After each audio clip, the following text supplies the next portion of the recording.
सबको जय मसीह की। स्टेज आपको अच्छा लगा? तो ईस्टर कंटाटा की वजह से मतलब पिछले हफ्ते वेंसडे को हमारे चर्च में से रिहर्सल हुआ और सच में हम लोग बहुत अनुग्रह पा सके, बहुत हमारा मन छू सका। और अगले संडे झंगचू मतलब जिम्नेजियम में हमारे सारे कोरिया के भाई बहन इकट्ठा होंगे और ईस्टर कंटाटा होगा। सच में जी उठा यीशु मसीह हमारे साथ है। हमारे पास कोई भी मुश्किल, कोई भी समस्या क्यों ना हो, तो जी उठा यीशु मसीह जब भी हमें ऐसा लगता है कि मुश्किल है, नहीं हो पाएगा, तो प्रभु सच में हर परिस्थिति को खुशी में बदल देता है, आशा में बदल देता है। तो पिछले अफ्रीका के मतलब मिशन यात्रा में भी यही हुआ। तो सेंट्रल अफ्रीका सबसे गरीब देश है और सबसे ज्यादा मतलब सेवकाई करना वहाँ पे मुश्किल है, लेकिन परमेश्वर ने उसको सबसे आशा भरे हुए देश में बदल दिया। तो हम जी उठे यीशु मसीह को इंतजार कर पा रहे हैं, हम बहुत धन्यवादी हैं। तो आज हमने प्रेरितों 9 का वचन सुना। प्रेरितों का 9 का वचन सुनेंगे।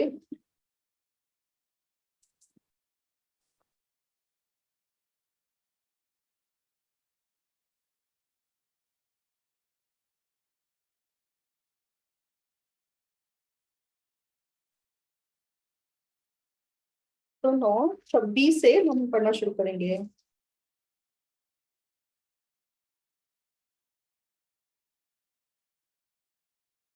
यरूशलेम में पहुंचकर उसने चेलों के साथ मिल जाने का प्रयत्न किया, परंतु सब उससे डरते थे क्योंकि उनको विश्वास न होता था कि वह भी चेला है।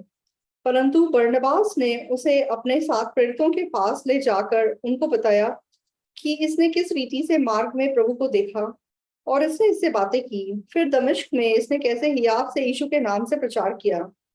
वह उनके साथ यरूशलेम में आता जाता रहा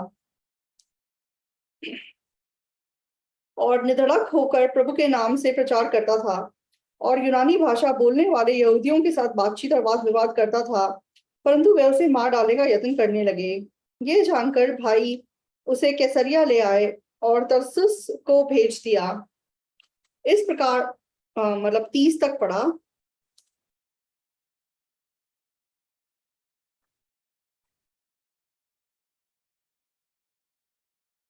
तो इस बार अफ्रीका की प्रचार यात्रा में बहुत से अनुग्रह भरी बातें थी। तो मतलब जिस प्रकार से सेंट्रल अफ्रीका के प्रेसिडेंट ने हमारे सारे प्रोग्राम्स में भाग लिया, कभी भी किसी प्रेसिडेंट ने ऐसा नहीं किया था। तो जनरली मतलब नॉट ओनली प्रेसिडेंट, कोई एक वीआईपी भी अगर आता है तो वो किसी एक संस्था के एक प्रोग्राम में आता है या 2 बार भी नहीं आते हैं।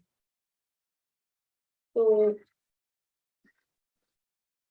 मतलब जनरली तुम मतलब बहुत सारे प्रोग्राम कर रहे हो तो कोई वीआईपी है वो तुम्हारे एक प्रोग्राम में आएगा, लेकिन इन्होंने मतलब इस राष्ट्रपति ने हमारे सारे प्रोग्राम्स में भाग लिया। तो हमारा जो एक ग्राउंड ब्रेकिंग सेरेमनी हुआ उसमें ये आए और फिर मतलब एक मेंबर ऑफ पार्लियामेंट के लिए प्रोग्राम हुआ, वहां पे भी आए। और फिर जो जहाँ भी मतलब लंच वगैरह हुआ तब भी वो साथ थे। तो जनरली तो मतलब राष्ट्रपति जितना बड़ा व्यक्ति जब कोई आता है मतलब इतना कंग्रेचुलेटरी मैसेज देता है और चला जाता है, लेकिन ये व्यक्ति बहुत ही मतलब खास व्यक्ति थे। तो शुरू से लेकर अंत तक इन्होंने हमारा साथ दिया। और तो जिस अफ्रीकन देश में मैं गया तो मुझे ऐसा लगा कि ये देश सबसे ज्यादा गरीब देश है। तो जब हम किसी देश में जाते हैं तो मतलब उस देश का जीएनपी कितना है, जीडीपी कितना है, मतलब लोगों की आमदनी कितनी है, उस हिसाब से हम डिसाइड मतलब समझ पाते हैं कि वो देश कितना अमीर है कितना गरीब है। तो जीडीपी या जीएनपी के हिसाब से मतलब सेंट्रल अफ्रीका के कंपैरेटिवली और भी गरीब देश अफ्रीका में बहुत हैं। लेकिन जब हमने असलियत में वहां पे परिस्थिति देखी, मतलब लोगों का रहन सहन देखा, तो एक्चुअली उस देश में बहुत सोना और डायमंड का उत्पादन होता है, इसलिए देश चाहे अमीर होगा, लेकिन जो वहाँ के नागरिक हैं, नागरिकों मतलब उनका लाइफ बहुत ज्यादा पुअर है, बहुत गरीब है। तो हम रात को पहुंचे थे, इसलिए रात को मतलब दिखाई नहीं देता आसपास क्या है कैसा है। तो मतलब स्ट्रीट लाइट्स वगैरह भी नहीं थी, इसलिए कुछ भी दिखाई नहीं दे रहा था। लेकिन मैं क्या चीज महसूस कर सका, तो तो एयरपोर्ट से जब मैं हमारे मतलब रहने की जगह पे जा रहा था, तो एयरपोर्ट से बाहर निकलते ही मतलब सड़क इतनी खराब थी कि गाड़ी मतलब इतने झटके मारी थी। तो मतलब जैसे टूटी फूटी सड़क थी। तो तो ये ऐसा देश है, मतलब लंबे टाइम से उनके अंदर लाइक सिविल वॉर जैसा चल रहा था, तो वो बहुत परेशान थे। और इसलिए लोगों के लाइफ को लाइक इम्प्रूव करने के लिए कुछ भी उस देश में इन्वेस्टमेंट नहीं किया गया है। तो अभी भी यूएन के जो पीस फोर्स है वो वहां पे काम कर रही है।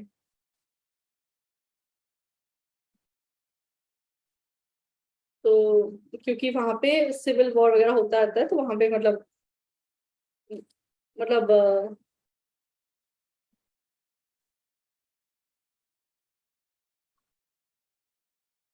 एयरपोर्ट से बाहर निकलने से ही सड़कें खराब थी। तो उसके अगले दिन जब हम एक जगह से दूसरी जगह जा रहे थे, तो सचमुच में दिखाई दे रहा था कि जब लोग पहली बार अफ्रीका जाते हैं, तो आजकल जवान लोगों को नहीं पता, लेकिन जो बुजुर्ग लोग हैं, तो उन्होंने टार्जन मूवी देखी थी पुराने जमाने के लोगों ने, उनको लगता था कि अगर अफ्रीका जाएंगे तो वहां पे भी टार्जन होता होगा। तो लेकिन आजकल मतलब अफ्रीका में भी मतलब सिटीज तो अच्छी डेवलप्ड है।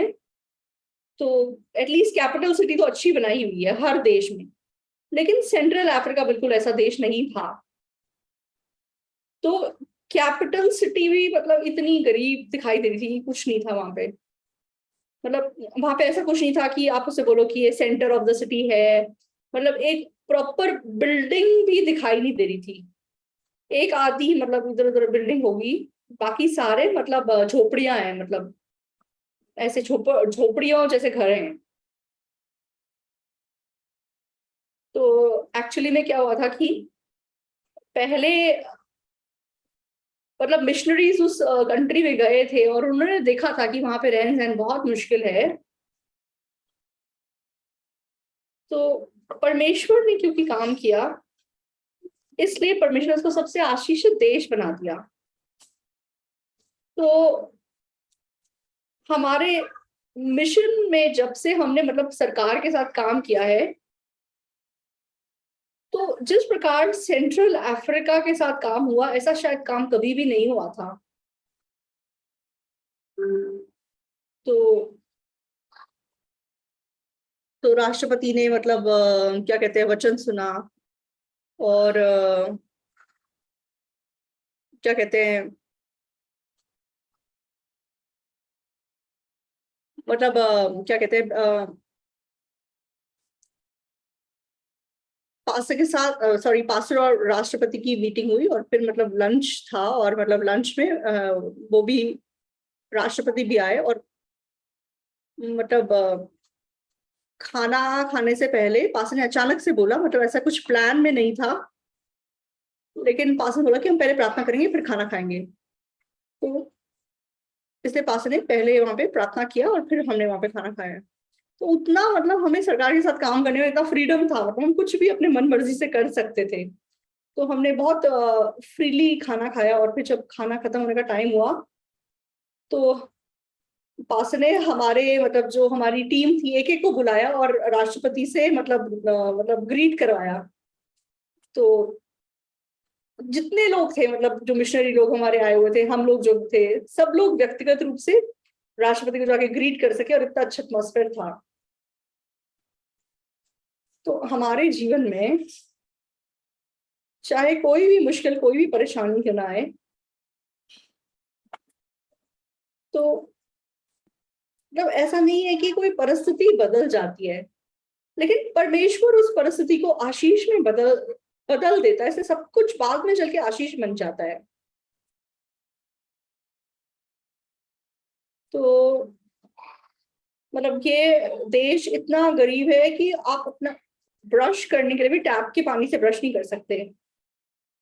तो हमारे मतलब उन्होंने बिस्लरी का पानी रखा हुआ था बाथरूम में भी, कि उस पानी को यूज करो ब्रश करने के लिए भी। मतलब उतना पानी गंदा है और साफ नहीं है।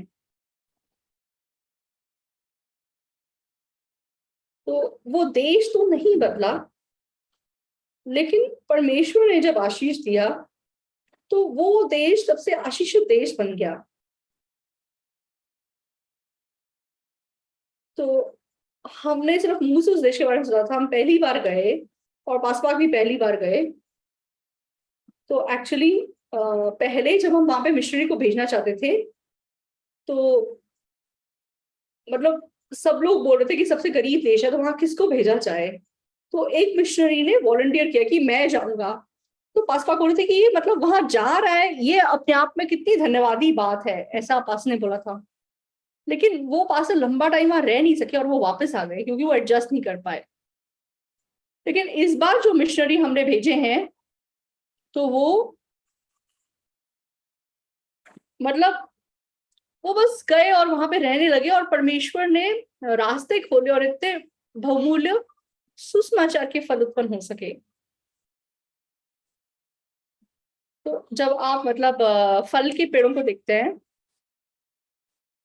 तो कुछ पेड़ बहुत जल्दी फल देते हैं और कुछ पेड़ आपको देर से फल देते हैं। तो हर पेड़ का लाइफ होता है कि ये पेड़ इतने साल के बाद फल देगा।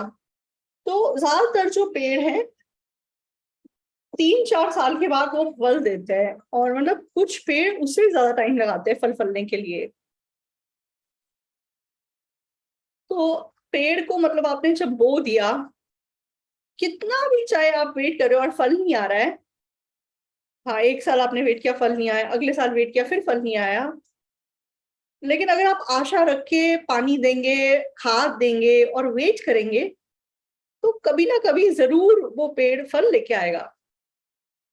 तो उसी प्रकार हमारे जीवन में भी परमेश्वर उसी प्रकार काम करता है। तो परमेश्वर का काम कब उत्पन्न होगा? तो कितने महीनों के बाद, कितने सालों के बाद नहीं। तो लोग परिस्थिति को देख के डर जाते हैं, परेशान हो जाते हैं, दुखी हो जाते हैं, बोलते हैं हमसे नहीं हो पाएगा, हम नहीं कर पाएंगे। तो जब मैंने सेंट्रल अफ्रीका को देखा, तो सच में तो परमेश्वर का काम उत्पन्न होने वाला था, लेकिन जो वेट नहीं कर पाया वो उस फल को देख नहीं पाया। तो एक्चुअली जो हमारी लाइफ में मुश्किलें होती हैं वो मुश्किलें नहीं है। तो वो मुश्किलें मतलब आशीष के आने के पहले का एक साइन है। तो परमेश्वर का काम, जब बड़ा काम उत्पन्न होने वाला होता है, तो उसकी स्टार्टिंग पॉइंट हमेशा कोई ना कोई मुश्किल होती है।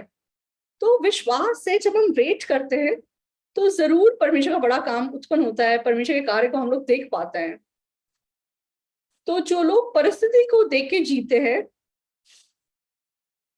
वो दुनिया के लोगों का जीवन है। लेकिन मसीही लोगों को परमेश्वर ने विश्वास से जीने का जीवन दिया है। तो आज परमेश्वर ने हमें क्या दिया है, हम एक बार उत्पत्ति 1 अध्याय को देखेंगे। उत्पत्ति 1:27।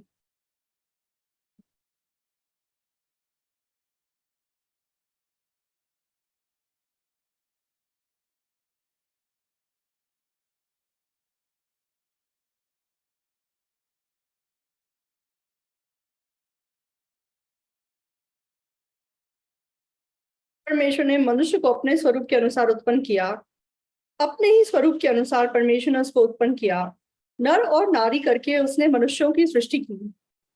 और परमेश्वर ने उनको आशीष दिया और उनसे कहा, फलो फूलो और पृथ्वी पे भर जाओ और उसको अपने वश में कर लो, और समुद्र की मछलियों तथा आकाश की पक्षियों और पृथ्वी पर रेंगने वाले सब जंतुओं पर अधिकार रखो।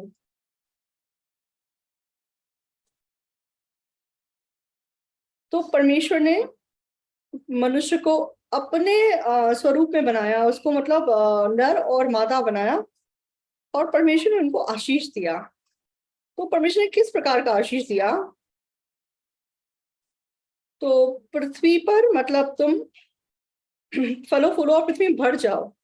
तो सारे पृथ्वी को मतलब वश में करने का अधिकार परमेश्वर ने मनुष्य को दिया। तो आदम और हवा के पास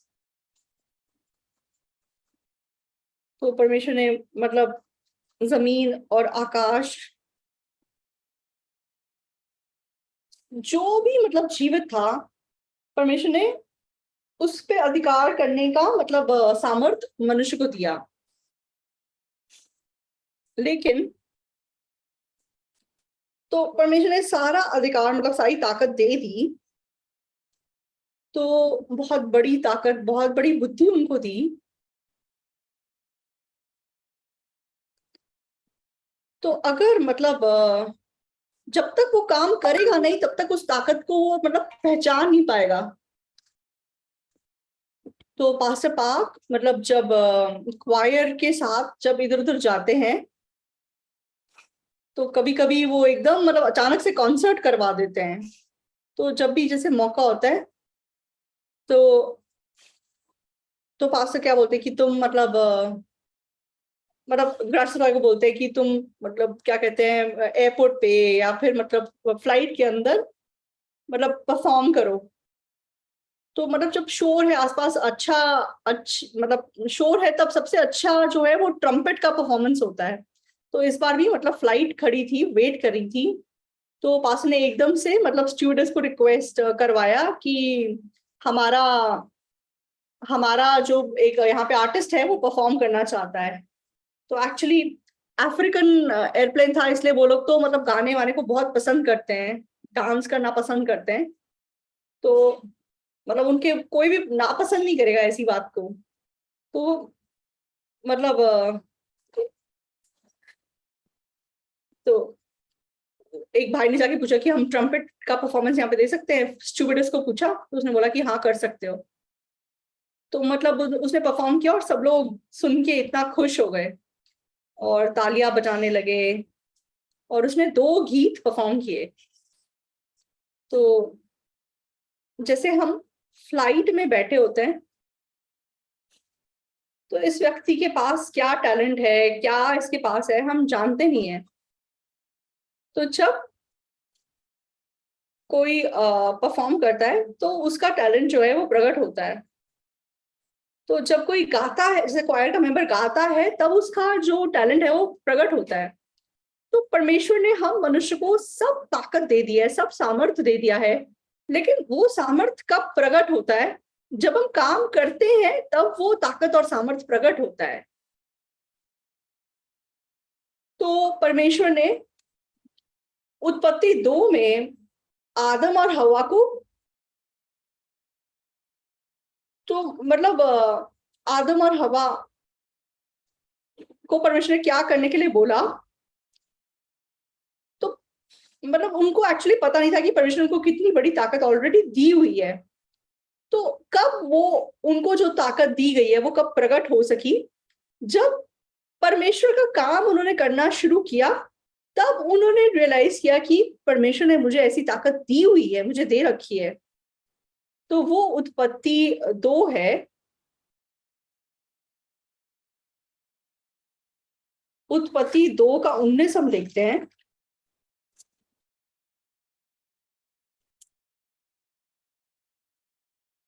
और यहोवा परमेश्वर भूमि में से सब जाति के बनैले पशुओं और आकाश के सब भांति के पक्षियों को रचकर आदम के पास ले आया, कि देखे कि वह उनका क्या क्या नाम रखता है।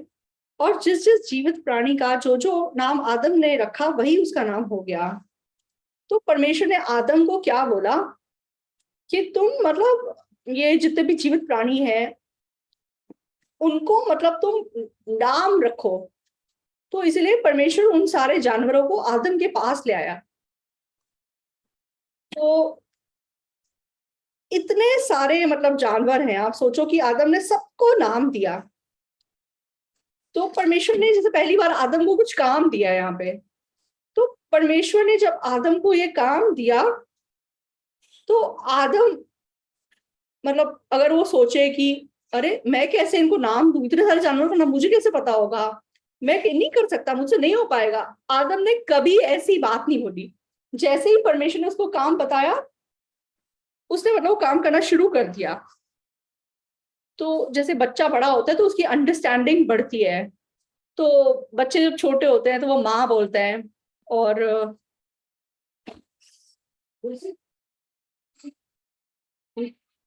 और तो माँ माँ आपके लिए करेगी, माँ के पास आओ, माँ के पास आओ, ऐसा बोलते बोलते तो सबसे पहले मतलब माँ नाम का शब्द वो प्रयोग करते हैं। तो जब वो छोटे होते हैं तो मतलब कुछ वर्ड्स बोलते हैं, फिर वो सेंटेंस बोलने लगते हैं, और बाद में जब उनका मतलब एक्सप्रेस करने की क्वालिटी बढ़ जाती है, तो वो ये सोचते हैं कि मैंने ऐसा बोलना कहाँ से सीखा है। तो उतना मतलब उनकी अंडरस्टैंडिंग इंप्रूव हो गई है, बढ़ गई है। तो आदम और हव्वा, तो परमेश्वर ने इनको बनाया और अदन की वाटिका में लिख दिया।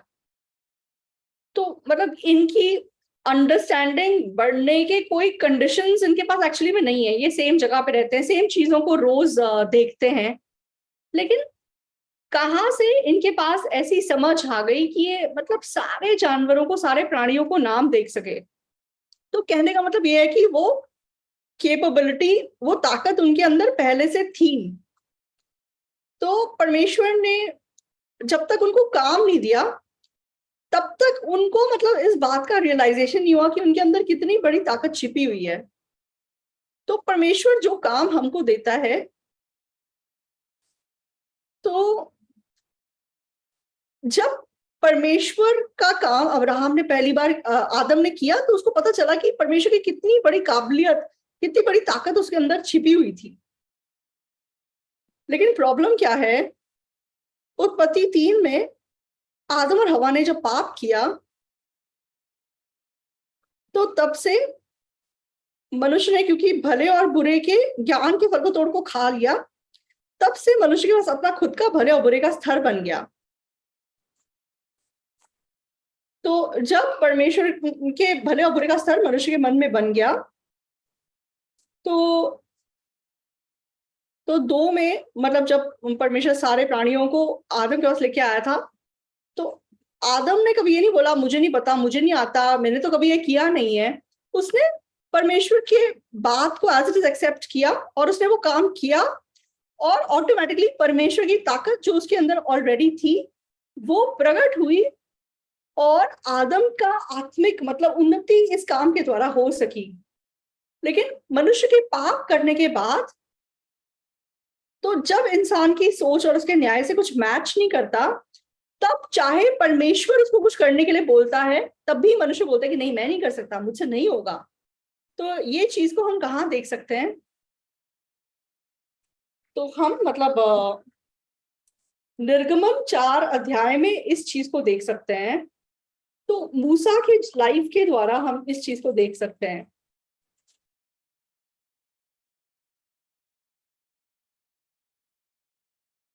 निर्गमन 4 का 10, तो जब परमेश्वर ने मूसा को जब ऑर्डर दिया तो वो कैसे अलग था।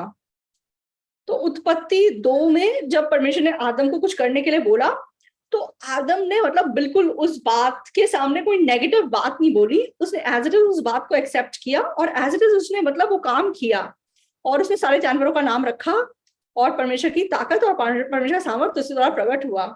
लेकिन जब मूसा को परमेश्वर अपना काम करने के लिए दिया, तो तब क्या हुआ, हम 10 वचन में देखते हैं। मूसा ने यहोवा से कहा, हे मेरे प्रभु, मैं बोलने में निपुण नहीं, ना तो पहले था और ना जब से तू अपने दास से बातें करने लगा, मैं तो मुंह और जीभ का भद्दा हूँ। यहोवा ने उससे कहा, मनुष्य का मुंह किसने बनाया है, और मनुष्य को गूंगा या बहरा या देखने वाला या अंधा मुझ यहोवा को छोड़ कौन बनाता है। अब जा, मैं तेरे मुख के संग होकर जो तुझे कहना होगा वह तुझे सिखलाता जाऊंगा। उसने कहा, हे मेरे प्रभु, कृपा किसी और को तू भेज।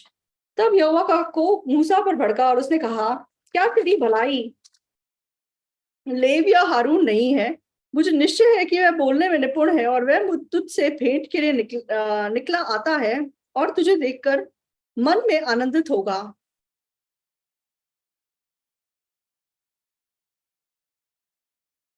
तो उत्पत्ति 4 में मतलब ऐसा उत्पन्न हुआ जब आदम और हवा ने पाप किया, तो भले और बुरे का मतलब स्टैंडर्ड उनके मन में आ गया।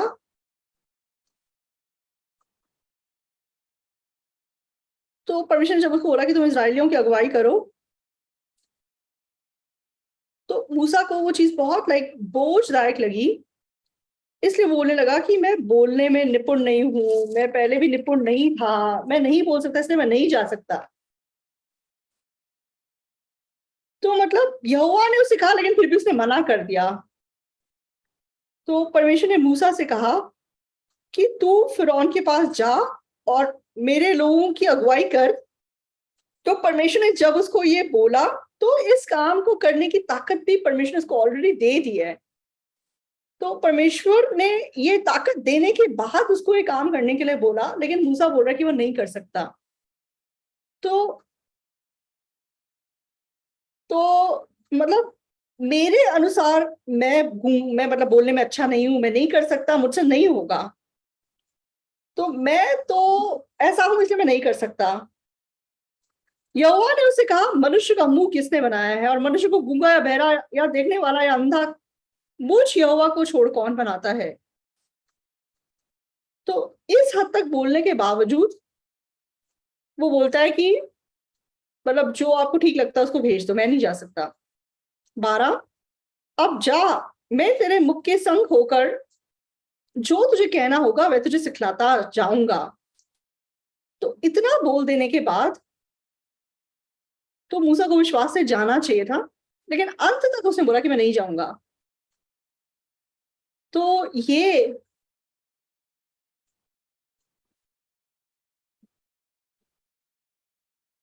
उत्पत्ति 2 के बाद आदम और हवा का मतलब बदला हुआ रूप है। तो मतलब अपराध करने से पहले नेचुरली परमेश्वर की ताकत और परमेश्वर का सामर्थ्य उनके द्वारा प्रकट हो रहा था।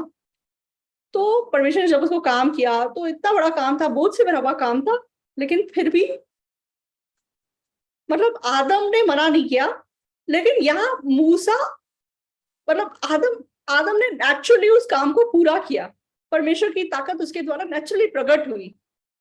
लेकिन अब जब हम यहाँ मूसा को देखते हैं, तो परमेश्वर ने उसको बोला कि मैं तेरे मुख के संग होकर जो तुझे कहना होगा वह तुझे सिखलाऊंगा।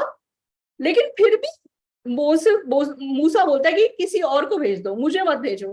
तब यहोवा का कोप मूसा पर भड़कता है और उससे कहता है, तो परमेश्वर मूसा को बोलता है कि ठीक है, तू फिरौन के सामने खड़ा हो और तू इस्राएलियों की अगुवाई कर। तो हियाव से जाके बोल कि मेरे लोगों को भेजो और तेरे द्वारा मेरे चिन्ह और चमत्कार प्रकट होंगे, और जरूर मतलब फिरौन तुझे जाने देगा, इस्राएलियों को जाने देगा। परमेश्वर ये सब करने की ताकत उसको ऑलरेडी दे चुका है। सही है। तो परमेश्वर ने वो ताकत उसको ऑलरेडी दे दी है।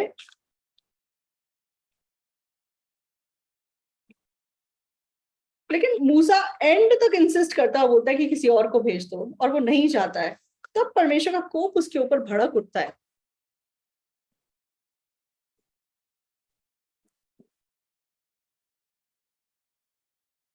तो अफ्रीका जाने से पहले, अफ्रीका जाने के कुछ दिन पहले मैंने एक दिन वचन स्टार्ट किया था। एक बार मैंने आपको क्या बताया था कि हमारे जीवन में जब भी मुश्किलें और परेशानियां देता है, तो परमेश्वर उसकी चाबी भी हमारे बहुत नजदीक देता है। तो नामान को जब मतलब कोढ़ हुआ था, तो उस कोड को सुलझाने की जो चाबी थी वो छोटी सी लड़की के पास दी थी। तो फिरौन को 7 साल का जब मतलब अकाल पड़ने वाला था, तो उसकी चाबी बिल्कुल पास मतलब यूसुफ के पास थी।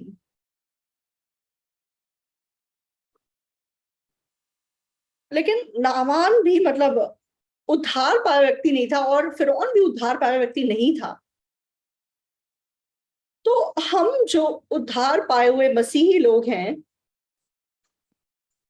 तो परमेश्वर ने हमारे जीवन में हमारी समस्याओं को सुलझाने की सारी मतलब जो परेशानियों को सुलझाने की जो चाबी है, वो ना केवल हमको दी है, और कोई भी काम करने की ताकत भी परमेश्वर ने ऑलरेडी हमारे अंदर दी है। तो परमेश्वर ने मूसा से कहा कि तू जा। तो इस वचन के अंदर तो इस काम को करने की सारी ताकत, सारी बुद्धि, सारा हियाव, सब कुछ मैंने तुझे दिया है। लेकिन प्रॉब्लम क्या है? तो मूसा खुद इस बात पे विश्वास नहीं करता, वो चीज समस्या है। तो आप लोग भी सेम है। तो चर्च के अंदर के जो काम है या सुसमाचार के लिए जिन कामों की जरूरत है, तो परमेश्वर ने उन कामों को करने की ताकत हमको दी है।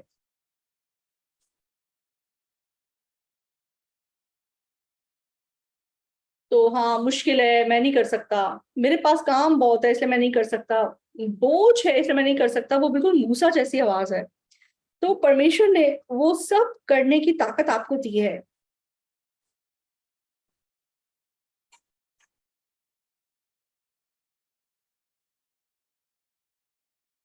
तो हर संडे मतलब सुबह 8 बजे हमारे ग्रुप लीडर्स की मीटिंग होती है।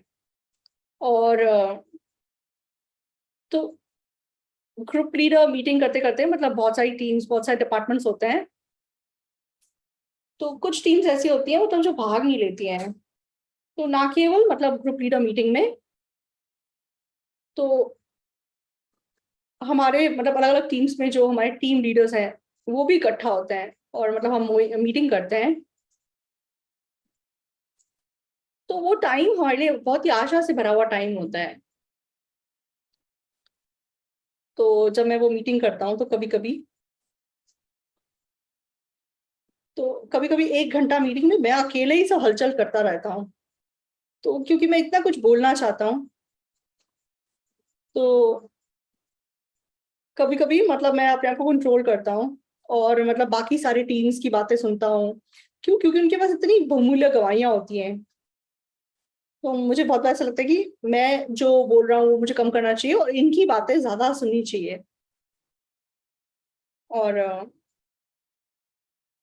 क्वेश्चन आंसर टाइम भी रखना चाहिए, और आगे हमारा क्या काम का विजन है उस बारे में भी बात करनी चाहिए। तो बहुत ही आशा से भरा हुआ समय होता है हम सबके लिए। तो हर एक टीम वो क्या क्या काम कर रही है। और रिसेंटली हमारा जो मतलब प्ले वाला टीम है, तो मेरे मतलब हमारे मन में ऐसा है कि हर महीने हमें मतलब ऐसी मतलब प्ले वगैरह करना चाहिए। तो नया प्ले करना भी अच्छा है। लेकिन जिस प्ले को मतलब पूरे कोरिया में अवार्ड मिला था, तो वो वाला जो प्ले है हमने तो बहुत बार देख लिया है, लेकिन नए लोगों के लिए वो बहुत अच्छा है। तो मुझे ऐसा लगा कि इसको लेकर हमें प्रमोशन करना चाहिए और नए लोगों को इनवाइट करना चाहिए। और हर मतलब कॉलोनी में मतलब ऑडिटोरियम्स होते हैं। तो वहां पे हम उन ऑडिटोरियम्स को बोरो करके मतलब ये प्रोग्राम करेंगे तो कितना अच्छा होगा। तो मैंने कहा कि बाकी प्ले नहीं करते, जिस प्ले को मतलब अवार्ड मिला है उससे हम प्रमोशन करते हैं, और लोग मतलब बहुत इम्प्रेस होंगे और उसको देखने आएंगे। तो रीजन रीजन 1, रीजन 2 जो हमारा है, उसने प्ले को इनवाइट किया और मतलब बाइबल सेमिनार किया और 60 लोग नए आए। तो अगर हम ऐसे ही बाइबल सेमिनार में लोगों को बुलाते तो वो नहीं आते, लेकिन हमने प्ले करके बुलाया इसलिए कितने सारे लोग आए। और जो मतलब ऑडिटोरियम के जो अथॉरिटीज थे वो भी मतलब बहुत खुश हुए, क्योंकि ज्यादातर लोग उनका ऑडिटोरियम यूज नहीं करते, और मतलब अगर कोई प्रोग्राम होता भी है तो मतलब वो ऑडिटोरियम भरता नहीं है। तो लेकिन हमारा प्रोग्राम क्योंकि इतना अच्छा था, तो मतलब एक्चुअली ऑडिटोरियम वाले बहुत चिंता कर रहे थे कि लोग आएंगे कि नहीं आएंगे, लेकिन पूरी सीटें भर गई और बहुत लोग आए। और बहुत मतलब अच्छा अनुग्रह से भरा हुआ समय उन्होंने बिताया। तो एक्चुअली जब ये क्या नाम है, ये जो प्ले टीम है, जब ये अपने आप से अपना प्रोग्राम ऑर्गेनाइज करती थी तो उनको बहुत मुश्किल होता था, क्योंकि इनको एक्टिंग भी करनी है और मतलब बाकी काम भी करना है। लेकिन ये जो मतलब जैसे जो अलग अलग ग्रुप्स हमारे चर्च के हैं, वो लोग इनको बुला के इनका प्रोग्राम करा रहे हैं, तो वो सारी तैयारी करते हैं, तो इनके लिए भी इजी होता है, और इनको फिर वो अच्छा खाना भी खिलाते हैं तो इनको भी अच्छा लगता है, और जो ग्रुप इनका प्रोग्राम करा रहा है उनको भी अच्छा लगता है। तो जैसे जैसे हमारे कॉटेज ग्रुप्स होते हैं, वैसे इनके अलग अलग ग्रुप्स हैं। तो ग्रुप 1 और ग्रुप 2 ने इनको इनवाइट किया और इनका प्रोग्राम करवाया।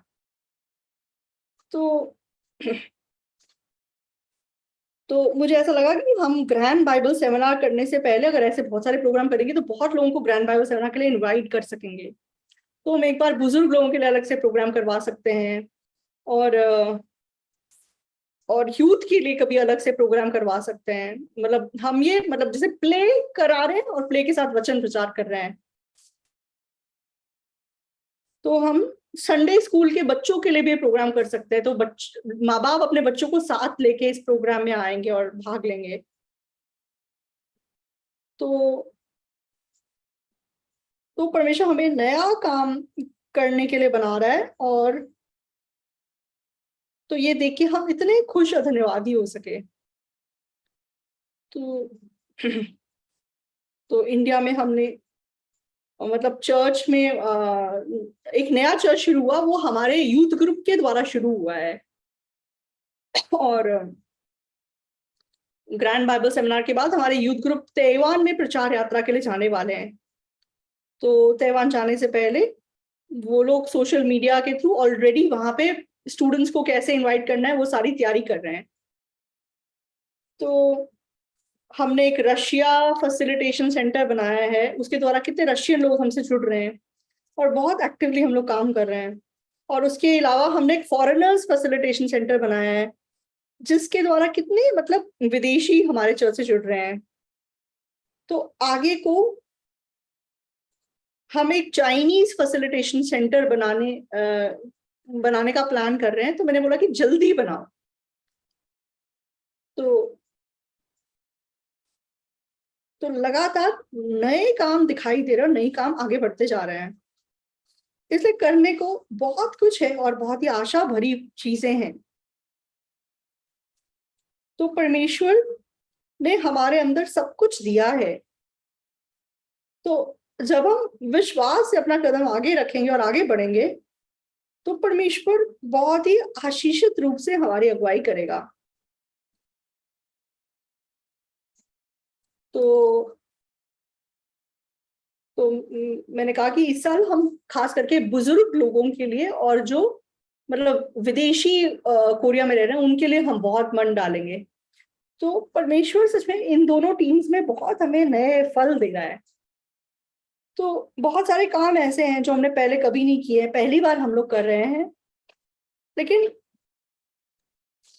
तो इस एक वचन के अंदर अब जा, तो अब जाके मतलब भोज के प्रधान को ले जाके ये दे दे, तो उस वचन के अंदर सब कुछ मौजूद है। तो परमेश्वर ने हमारे अंदर सब कुछ दिया है, परमेश्वर ने मूसा के अंदर सब कुछ दिया है। लेकिन मूसा ने क्योंकि विश्वास से स्वीकार नहीं किया, इसीलिए तो जो महिमा मूसा को मिली थी वो हारून को दे दी। तो जब हम विश्वास से किसी बात को स्वीकार करते हैं तो क्या होता है? तो परमेश्वर ने उद्धार पाए मसीह को सब कुछ दे दिया है। तो जब हम निर्गमन 4 को देखते हैं,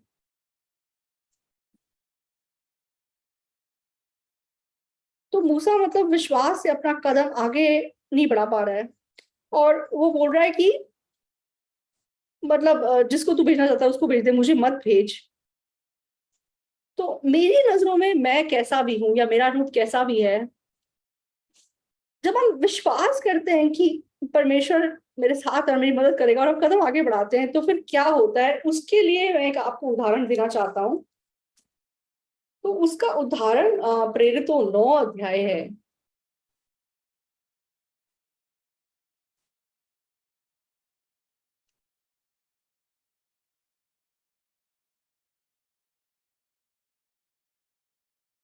तो मूसा से बिल्कुल अलग परमेश्वर ने जब पौलुस को उद्धार दिया, तो परमेश्वर ने पौलुस के अंदर सब कुछ दे दिया।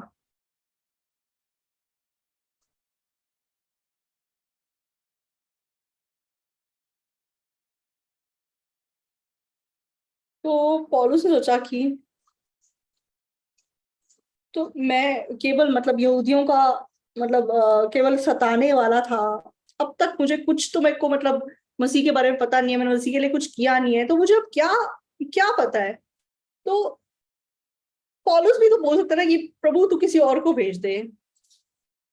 परमेश्वर ने जब पौलुस को उद्धार दिया तो परमेश्वर ने क्या बोला था? 9 के 15 वचन को जब हम देखते हैं,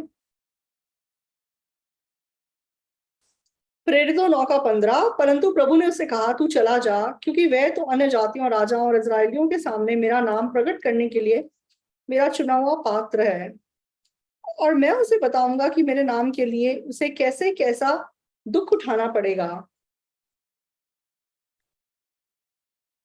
तो हनन्या मतलब बोल रहा है कि नहीं, ये तो विरोधी है, मैं मतलब ये तो हमारा दुश्मन है, मैं इसके पास क्यों जाऊं? लेकिन परमेश्वर बोलता है कि तू जा, क्योंकि मैं ये मतलब अन्य जातियों राजाओं और इसराइलियों के सामने मेरा नाम प्रकट करने के लिए मेरा चुना हुआ पात्र है। तो पौलुस मतलब परमेश्वर का चुना हुआ पात्र है, जो कि यीशु मसीह के नाम को अन्य जातियों राजाओं और इजरायलियों के सामने प्रकट करेगा। तो अगर परमेश्वर ने उसको अपने पात्र के रूप में चुना है, इसका मतलब परमेश्वर ने उसको सब कुछ दे दिया है। ये काम करने की ताकत, ये काम करने की बुद्धि, ये काम करने का हियार, सब कुछ परमेश्वर ने उसको दे दिया है। तो पौलुस उद्धार पाने के बाद तो वो सुसमाचार प्रचार कर रहा था। तो आज जो वचन हमने पढ़ा, तो वो यरूशलेम को जाता है। तो जो वो यरूशलेम से चेलों से मतलब बातचीत करता है, तो कोई भी विश्वास नहीं करता कि ये भी चेला है। क्यों? क्योंकि कुछ समय पहले तक मतलब वो उनका सबसे बड़ा विरोधी था, जो मसीहियों को जेल में बंद कर रहा था और मतलब उनको मार डाल रहा था, और अचानक से बोल रहा है कि मैं भी चेला हूं। तो वो लोग मतलब विश्वास नहीं कर रहे, और वो सोच रहे हैं कि ये जासूस के समान आया है और हमें पकड़ेगा। तो ये सब लोग ऐसा शक कर रहे हैं उसके ऊपर, वो विश्वास नहीं करेंगे चेला है। तो बरनबास उसका परिचय देता है, तो क्या बोलता है 26 से, यरूशलेम में पहुंचकर उसने चेलों के साथ मिल जाने का प्रयत्न किया, परंतु सब उससे डरते थे, क्योंकि उनको विश्वास ना होता था कि वह भी चेला है। परंतु बरनबास के पास अपने साथ प्रेरितों के पास ले जाकर उनको बताया कि इसने किस रीति से मार्ग में प्रभु को देखा और उसने इससे बातें की। फिर दमिश्क में इसने कैसे हियाव से यीशु के नाम से प्रचार किया। तो यहाँ पर बरनबास मतलब ब्रीफली बताता है कि कैसे पौलुस उद्धार पाता है, कैसे परमेश्वर से बात करता है, और परमेश्वर कैसे उसे मतलब अपने पात्र के रूप में नियुक्त करता है और निधड़क होके वे कैसे प्रभु यीशु मसीह के नाम का प्रचार करता है। तो पौलुस जो है वो क्रिश्चियनिटी के बारे में, मसीहत के बारे में कुछ नहीं जानता। तब मतलब वो चुने जाने से पहले केवल मसीह का विरोध कर रहा था, लेकिन परमेश्वर ने उसको मतलब इस योजना के अंतर्गत चुना कि ये मेरा चुना पात्र है जो अन्य जातियों और राजाओं के सामने मेरा प्रचार करेगा। तो पौलुस ने मतलब उस वचन पे विश्वास किया और हिया से सुसमाचार का प्रचार किया। तो फिर पौलुस के द्वारा क्या प्रकट हुआ? तो परमेश्वर ने जो ताकत, जो हिम्मत जो उसको दी है, वो उसके द्वारा प्रकट हुए बिना नहीं रह सकती। तो ये मूसा और पौलुस में अंतर है।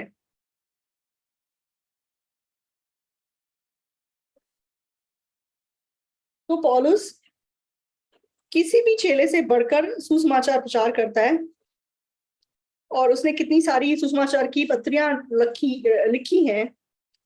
तो नए नियम में मतलब किसी और से बढ़कर इसने मतलब सुसमाचार को प्रचार किया है।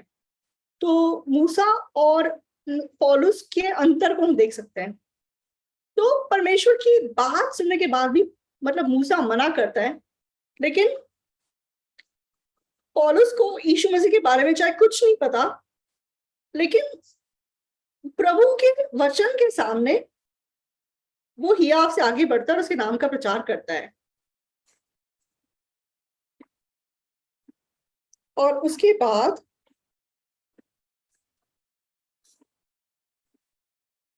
तो विश्वास से उस बात को स्वीकार करने के बाद उसने विश्वास किया कि परमेश्वर ने मेरे मन में सब कुछ दिया है। तो विश्वास करके वो आत्मिक रूप से एकदम से मतलब प्रगति कर लेता है। तो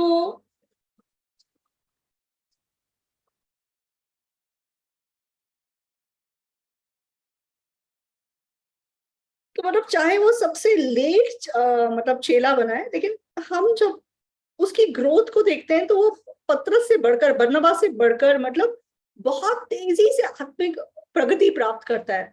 उसका कारण क्या है? उसका कारण 15 में हमें बताया गया है, 9 के 15 वचन में। तो ये मूसा और मतलब पौलुस की का अंतर है, जो सोचता है कि प्रभु तो किसी और को भेज, लेकिन दूसरी ओर पौलुस जिसे कुछ नहीं पता, परमेश्वर ने जब उसे बोल दिया कि तू चुना हुआ परमेश्वर का पात्र है, उस वचन पे विश्वास करके जब उसने कदम आगे बढ़ाया तो परमेश्वर के काम को देख सका। तो वो 15 में मतलब वो रहस्य छिपा हुआ है। तो 15 में बहुत जरूरी बात बताई गई है, परंतु प्रभु ने उससे कहा तू चला जा, क्योंकि वह तो अन्य जातियों और राजाओं और इस्राएलियों के सामने मेरा नाम प्रकट करने के लिए मेरा चुना हुआ पात्र है।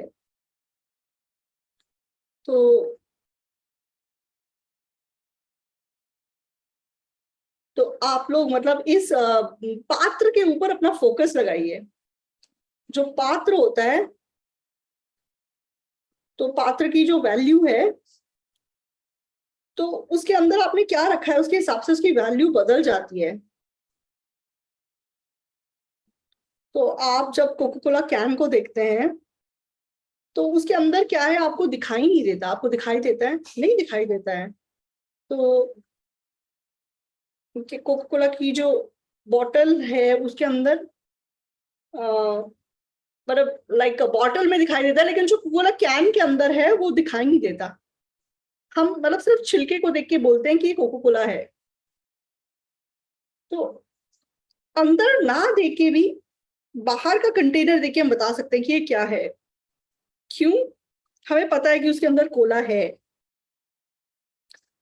तो जो मतलब क्या कहते हैं, ये सरसों का तेल होता है। तो आपने शराब की बोतल में सरसों का तेल डाल दिया, तो फिर आप उसको क्या बोलोगे? तो आप उसे सरसों का तेल बोलोगे, आप ये नहीं बोलोगे शराब है वो। आप ये नहीं बोलोगे शराब लेके आओ, बोलोगे सरसों का तेल लेके आओ। तो पुराने जमाने में मतलब बॉटल्स बहुमूल्य मानी जाती थी। इसलिए मतलब सरसों का तेल मतलब अलग से बॉटल में नहीं आता था, तो लोग बड़े डब्बे में बोतल में डाल के बेच देते थे। तो लोग किसी भी बोतल में उसको ले लेते थे, शराब की बोतल हो, किसी भी चीज की बोतल हो। तो पुराने जमाने में तो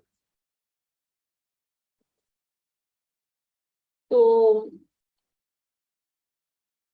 शराब की बोतल मतलब क्योंकि शीशे की होती है, उसके ऊपर चाहे शराब का नाम लिखा होता है, लेकिन फिर भी लोग उसमें तेल भर लेते थे और तेल यूज करते थे। तो बाहर क्या लिखा हो उससे कोई फर्क नहीं पड़ता, अंदर क्या है वो जरूरी बात है।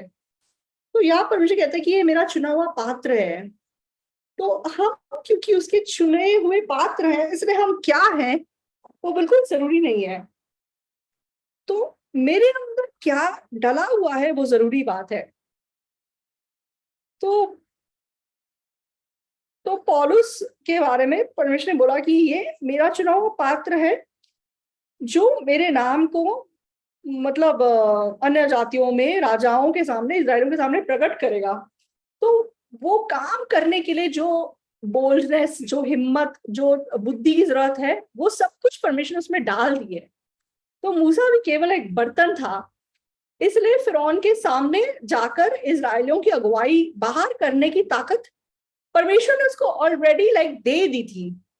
तो जो ताकत, जो बुद्धि, जो हियाव चाहिए, सब कुछ उसमें ऑलरेडी डाल दिया गया था।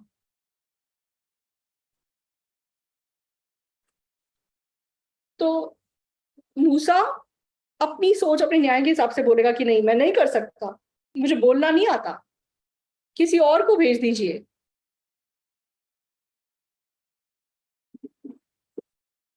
तो आज परमेश्वर हमको, तो दूसरा कुरिन्थियों 4:7,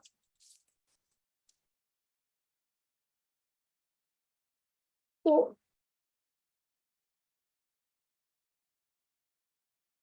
परंतु हमारा पास वह धन मिट्टी के बर्तनों में रखा है कि असीम सामर्थ हमारी ओर से नहीं वरन परमेश्वर के ओर से ठहरे। तो हम केवल एक बर्तन है। तो ये मेरा चुना हुआ पात्र है, और ये दूसरे कुरिन्थियों 4:7 में जो लिखा हुआ है कि हमारा धन जो है मिट्टी के बर्तन है। तो अगर ये चीज आपके मन में अरेंज हो जाए तो आपका सब सारी आपके मन की प्रॉब्लम्स लाइक सुलझ जाएंगी। धन परमेश्वर ने मिट्टी के बर्तनों में रखा हुआ है। तो मिट्टी का बर्तन क्या है उससे कोई फर्क नहीं पड़ता, जरूरी चीज वो धन है। तो हम केवल वो मिट्टी का बर्तन है। तो ये मैं नामक बर्तन, तो मूसा ने जब इस मैं नाम का बर्तन देखा, तो बोल रहा है कि मैं ऐसा हूं, मैं वैसा हूं। तो वो मतलब बर्तन का शेप, बर्तन के रंग के बारे में बात कर रहा है, लेकिन वो जरूरी बात नहीं है। तो मतलब धन मिट्टी के बर्तनों में रखा है कि असीम सामर्थ हमारी ओर से नहीं वरन परमेश्वर ही की ओर से ठहरे। तो दूसरे शब्दों में, तो मतलब जो सामर्थ है वो उस मतलब धन में है, वो मिट्टी के बर्तन में नहीं है। तो मैं क्या हूं या मैं कैसा हूं उससे कोई फर्क नहीं पड़ता। तो मतलब जो ताकत है वो उस धन के अंदर है। तो मूसा अब जो भी बोल रहा है, तो वह मिट्टी के बर्तन के बारे में बात कर रही है। तो बर्तन क्या जरूरी है?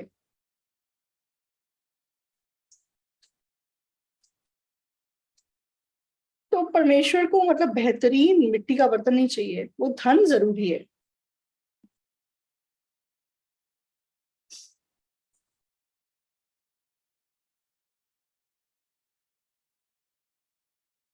तो शुरुआत में जब कंप्यूटर्स आए थे,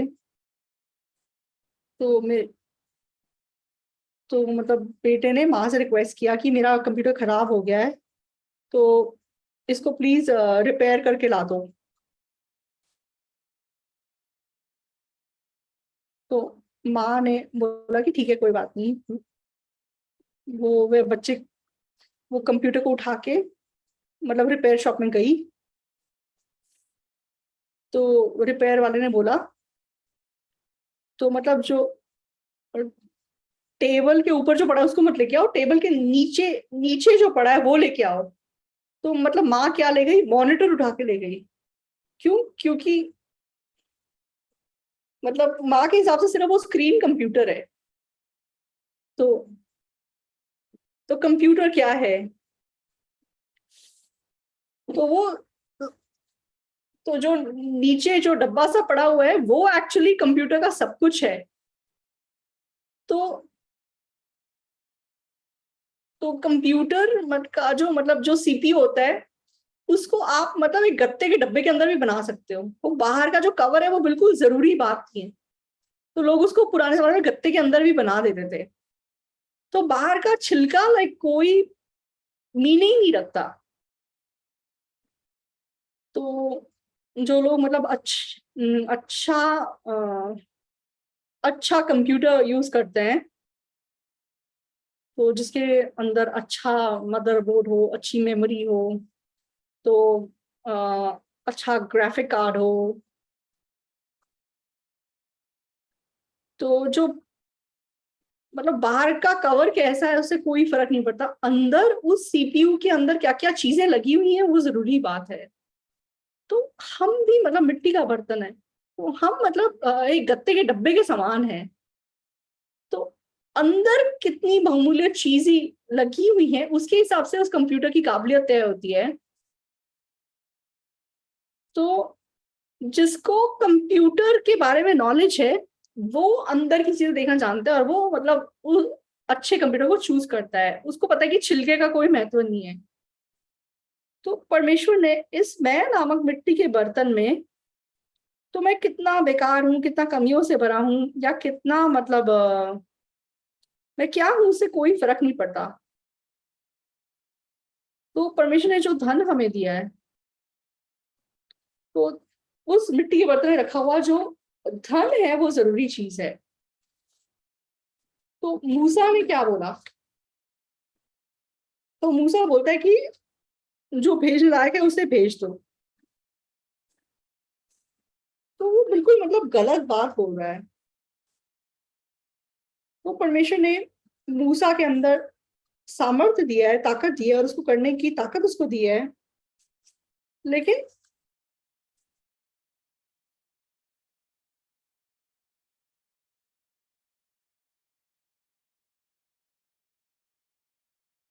तो मूसा को बोला कि भेजने लायक जो है उसको भेज दो।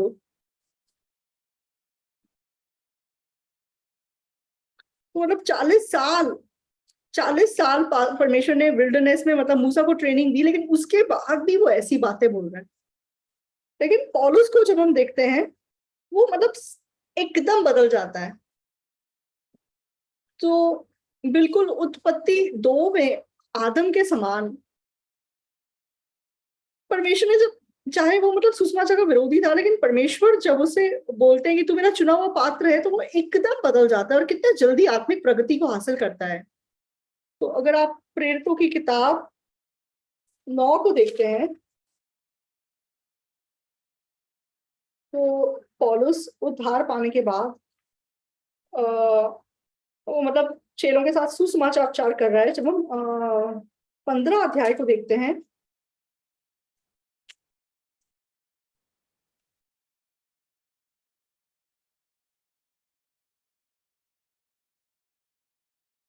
15 का 1, फिर कुछ लोग यहूदिया से आकर भाइयों को सिखाने लगे, यदि मूसा की रीति पर तुम्हारा खतना ना हो तो तुम उद्धार नहीं पा सकते।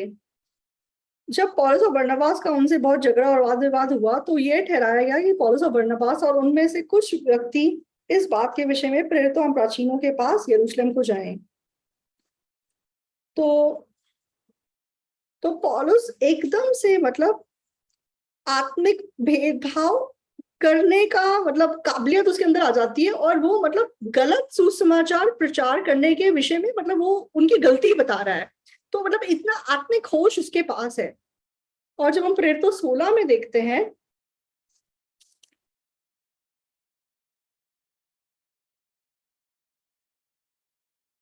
तो उसके द्वारा प्रकट हुए काम को जब हम देखते हैं, 16 का 5, इस प्रकार कलीसियाएं विश्वास में स्थिर होती गई और संख्या में प्रतिदिन बढ़ती गई। तो वो मतलब कलीसिया को स्थिर करने का काम करता है। और 6, वे फ्रूगिया और गलतिया प्रदेशों में से होकर गए क्योंकि पवित्र आत्मा ने उन्हें एशिया में वचन सुनाने से मना किया।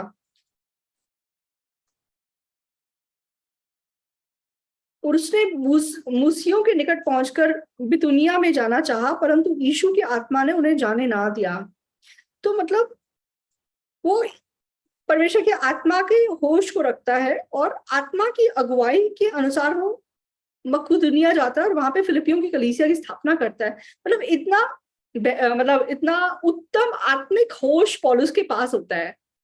तो वो आत्मिक रूप से बढ़ता जाता है और बरनबास से भी ज्यादा बड़ा विश्वास का जन्म बन जाता है। और बाद में वो इस हद तक मतलब स्पिरिचुअली ग्रो हो जाता है कि वो पतरस की भी गलती उसको बताता है और पतरस को डांटता है। तो ये ऐसा नहीं है कि पौलुस इतना महान व्यक्ति है, तो क्योंकि वो धन मिट्टी के बर्तन में है, तो जो सामर्थ है वो परमेश्वर की है, वो मनुष्य की नहीं है। सच्चाई को उसने एग्जैक्टली पहचाना है। उसने इस बात को जाना है कि मैं क्या हूं क्या नहीं, उससे कोई फर्क नहीं पड़ता। मैं कितनी कमियों से भरा हूं या मैं कितना महान हूं, उससे कोई फर्क नहीं पड़ता, क्योंकि मेरे अंदर धन है, मेरे अंदर परमेश्वर का ताकत है, परमेश्वर की सामर्थ है, परमेश्वर की योजना है। इसलिए उससे जुड़ी हुई सब बातें परमेश्वर मुझे दे दी हैं। तो उसको विश्वास करके जब वो आगे बढ़ता है तो वो ताकत उसके द्वारा प्रकट होती है। लेकिन मूसा को ये चीज समझने में बहुत टाइम लगता है, तो इसलिए आत्मिक रूप से प्रगति उसकी लाइक स्लो है। तो और कोई बड़ा अंतर नहीं है। तो हम जो यहाँ पे हैं हम सब लाइक सेम बर्तन है। तो आप कितना अच्छा बर्तन है उससे कोई फर्क नहीं पड़ता, आप कितने बेकार बर्तन है उससे भी कोई प्रॉब्लम नहीं है। तो हम कैसा बर्तन है। तो जो मटका बनाने वाला होता है तो वो कितनी बार मतलब मटकों को तोड़ देता है। और मतलब जो मटके मतलब क्या कहते हैं, जो पॉटरी होती है, जो पॉटर्स होते हैं, जो उनको पसंद नहीं आता वो उसको तोड़ देते हैं बनने के बाद।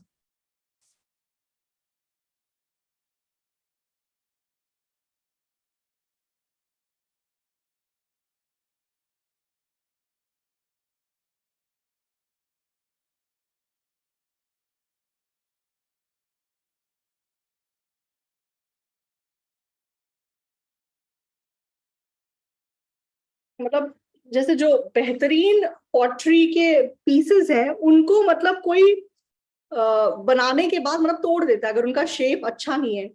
लेकिन जो सिर्फ जैसे सिंपल पानी का मटका होता है उसको मतलब फिर भी चलो थोड़ा सा शेप टेढ़ा मेढ़ा है भी तो भी उसको लाइक ऐसे ही छोड़ देते हैं। मतलब जैसे कि कोई अचार रखने का मर्तबान है, उसको मतलब मिट्टी का बना दिया, थोड़ा उसका आकार गलत है तो भी मतलब उससे कोई फर्क नहीं पड़ता। क्यों? क्योंकि उस अचार के बर्तन में कितना अच्छा अचार आपने रखा है उस वो जरूरी बात है। तो बाहर उस मर्तबान का शेप कैसे है वो जरूरी बात नहीं है। तो उसी प्रकार मैं नामक व्यक्ति वो जरूरी नहीं है। जो ताकत है, जो सामर्थ है वो परमेश्वर की है। तो हमारे अंदर परमेश्वर ने वो असीम धन दे दिया है, वो असीम सामर्थ दे दिया है। तो परमेश्वर ने जब पौलुस को उद्धार दिया, परमेश्वर ने एक योजना रखी कि वो कैसे उसको इस्तेमाल करेगा। तो जब परमेश्वर ने हमें उद्धार दिया तो परमेश्वर हमारे लिए भी एक योजना रखता है। और परमेश्वर ने जिस चीज की हमें जरूरत है वो सब कुछ हमें दे दिया है, हमारे अंदर सब कुछ है। तो वो अपने आप पे मैं नामक व्यक्ति कितना भी बेकार क्यों ना हो, हमारे अंदर परमेश्वर ने धन दिया है, तो उस धन के अंदर सब कुछ है। तो तो इस पे आप विश्वास रखिए, अगर परमेश्वर के काम के लिए अपने कदम आगे बढ़ाएंगे। हाँ मैं कमजोर हूँ, मैं कमियों से भरा हुआ हूँ, मेरे पास टैलेंट नहीं है, मेरे पास ये नहीं है, मेरे पास मन नहीं है, आप ऐसा बोल के बैठे हुए हैं, इसीलिए परमेश्वर के सामर्थ्य को आप एक्सपीरियंस नहीं कर पा रहे हैं और परमेश्वर के कोप को कमा रहे हैं। और परमेश्वर ने जो महिमा मूसा को दी थी, परमेश्वर से हारून को दे देता है। इसी प्रकार आप परमेश्वर की महिमा को देख नहीं पा रहे हैं। तो परमेश्वर ने सच में पौलुस के समान, तो मेरा चुनाव पात्र है। तो जब पौलुस ने अपना कदम आगे बढ़ा, तो पौलुस के द्वारा परमेश्वर की बुद्धि, सामर्थ, परमेश्वर की ताकत उत्पन्न हुई। तो चाहे पौलुस ने सबसे लेट उद्धार पाया, लेकिन सारे चेलों में से वो सबसे ज्यादा बहुमूल्य चेला बन सका और बहुतायत से सुसमाचार के काम के लिए इस्तेमाल किया जा सका। तो आज आप लोगों के मन में, तो अगर आप विश्वास रखें कि परमेश्वर ने मुझे सब कुछ दिया है, मैं क्या हूं, कैसा हूं, उससे जरूरत, उससे कोई फर्क नहीं पड़ता, तो उस धन के अंदर सब कुछ है। तो अगर आप वो विश्वास रखेंगे, तो परमेश्वर के काम, सुसमाचार के काम के लिए अगर आप कदम आगे बढ़ाएंगे, तो परमेश्वर आपके द्वारा भी बहुमूल्य काम को उत्पन्न करेगा। तो सचमुच में मैं ऐसा विश्वास रखता हूँ। धन्यवाद।